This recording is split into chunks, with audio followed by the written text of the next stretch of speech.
नमस्कार. आज आपल्याकडे जी माहिती आहे ना ती खूप म्हणजे खूप महत्वाची आहे. दोन मोठे विषय आहेत. हो, अगदी. एक तर मुंबईतलं देवनार डम्पिंग ग्राउंड आणि धारावी पुनर्विकास. इथे एका मोठ्या खाजगी ग्रुपचा संबंध आणि सरकारी पैशाचा वापर यावर जरा प्रश्न आहेत. आणि दुसरीकडे आपल्या निवडणूक आयोगाची एक पद्धत आहे, म्हणजे तक्रार केली की शपथपत्र मागायचं. या अधिकारावरच सवाल उठवले गेलेत. अच्छा. या दोन्ही प्रकरणांमध्ये ना माहिती अधिकार म्हणजे RTI वापरून अधिक स्पष्टता मिळावी असं या माहितीत म्हटलंय. चला जरा बघूया काय काय मुद्दे आहेत ते. नक्कीच. तर पहिला मुद्दा मुंबईचा घेऊया, देवनार आणि धारावी. जी माहिती मिळाली आहे ती थोडी गोंधळात टाकणारी आहे. कशी? असं म्हटलंय की देवनार डम्पिंग ग्राउंडची काही जागा धारावी पुनर्विकासासाठी अदानी समूहाला दिली जाते आहे. ओके. आणि त्याच वेळेला त्याच जागेवर BMC म्हणजे आपली महानगरपालिका जवळपास 2368 कोटी रुपये खर्चून बायोरिमिडिएशन प्रकल्प करतीये. अरे बापरे, म्हणजे एकाच जागेवर हे सगळं? हो, आणि ही लोकांची जमीन आहे, पैसाही लोकांचाच आहे. मग हे सगळं किती पारदर्शक आहे हाच मोठा प्रश्न इथे उपस्थित केलाय. बरोबर, अगदी बरोबर. इथे मूळ मुद्दा आहे सार्वजनिक मालमत्ता आणि पैशाच्या वापराचा. पारदर्शकता किती आहे? हो. स्रोतांमध्ये असं सुचवलंय की RTI वापरून काही महत्वाचे प्रश्न विचारायला हवेत. काय काय विचारता येईल? जसं की अदानी समूहासोबत नेमका काय करार झालाय, म्हणजे MOU किंवा GR आहे का काही? जमीन कशी दिली, किती दिली, त्याचे नकाशे, आदेश काय आहेत? मग पर्यावरणाची परवानगी मिळालीये का, त्याचा रिपोर्ट काय म्हणतो? आणि हा जो मोठा प्रकल्प आहे, काय म्हणतात त्याला, बायोरिमिडिएशनचा.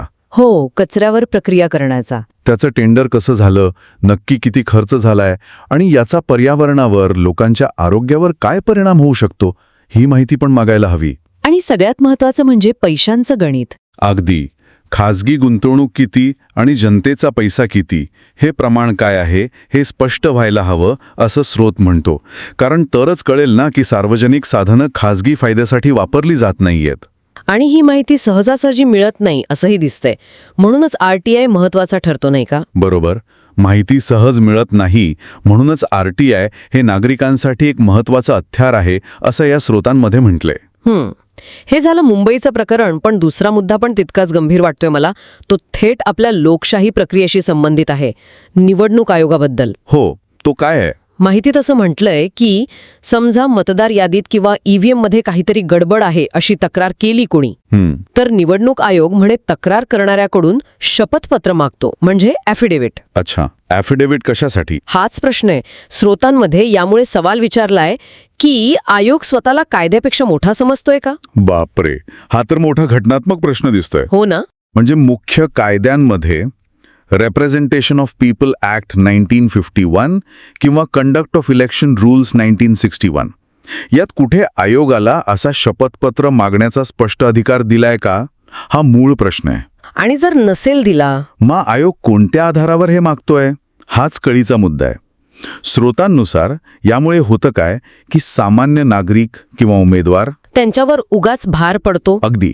कायदेशीर प्रक्रियेत अडकतात, वेळ जातो, पैसा जातो आणि मग कदाचित लोक तक्रार करायलाच घाबरतील. म्हणजे लोकशाही प्रक्रियेत सहभागी व्हायला कचरतील. बरोबर. त्यामुळेच RTI द्वारे आयोगालाच विचारायला हवं की बाबांनो, कोणत्या कायद्यानुसार किंवा नियमानुसार तुम्ही हे शपथपत्र मागता आणि त्या नियमाची किंवा आदेशाची एक सर्टिफाईड कॉपी द्या, असं आवाहन या माहितीत आहे. म्हणजे इथेही पुन्हा तीच गोष्ट, पारदर्शकता आणि कायदेशीर आधार काय आहे हे तपासणं. हो. दोन्ही प्रकरणांमध्ये, मग ते देवनार धारावी असो किंवा निवडणूक आयोग, RTI वापरून नागरिक सरकारी संस्थांना कसं जबाबदार धरू शकतात यावरच भर दिसतोय. अगदी. दोन्ही स्रोत RTI कडे फक्त माहिती मिळवण्याचं साधन म्हणून नाही बघत, तर लोकशाहीत नागरिकांनी सक्रिय कसं राहावं, प्रशासनावर आणि घटनात्मक संस्थांवर लक्ष कसं ठेवावं, यासाठीचं ते एक महत्वाचं हत्यार आहे असं त्यांचं म्हणणं आहे.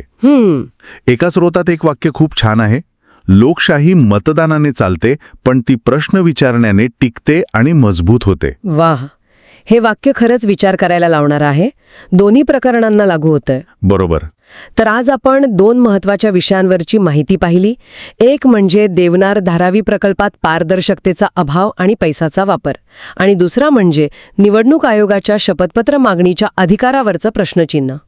दोन्ही ठिकाणी आरटीआय वापरून उत्तर मागा असं आवाहन आहे. आणि यातून एक मोठा मुद्दा पुढे येतो, जो या माहितीतही लपलेला आहे. तो म्हणजे आपल्या सार्वजनिक आयुष्यात प्रश्न विचारणं किती महत्वाचं आहे. हो, माहिती मागणं, सत्य काय आहे हे जाणून घेण्याचा प्रयत्न करणं, व्यवस्थेला जाब विचारणं, हा आपला अधिकार वापरणं, हे लोकशाहीला खरंच जिवंत ठेवण्यासाठी किती गरजेचं आहे यावर आपण सगळ्यांनीच विचार करायला हवा.